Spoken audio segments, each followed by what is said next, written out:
তোমার বন্ধুকে কিভাবে তোমার গোলাম বানাবে, টপ 3 হ্যাক। আর শেষের হ্যাকটা যদি ভুলেও ব্যবহার করে ফেলো তাহলে তোমার বন্ধু সারা জীবনের জন্য তোমার গোলাম হয়ে থাকবে। নাম্বার 1, যখন আপনার বন্ধু বলবে চল বন্ধু ঘুরে আসি, তখন আপনি বলবেন আরে ভাই যা তো, আমি গরিবদের সাথে ঘুরি না। এটা শোনার পরে আপনার বন্ধু ভাববে আপনি অনেক বড় মানুষ হয়ে গেছেন আর ও আপনার সেবা করা শুরু করবে।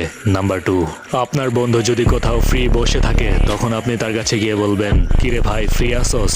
সে যদি বলে হ্যাঁ, তাহলে আপনি বলবেন আমারটা একটু মুখে নে। সে যদি বলে কেন, তখন আপনি কিছু না বলে ডাইরেক্ট তার মুখে ঢুকিয়ে দিবেন। এতে করে সে ভয় পেয়ে যাবে আর আপনার সব কথা শুনবে।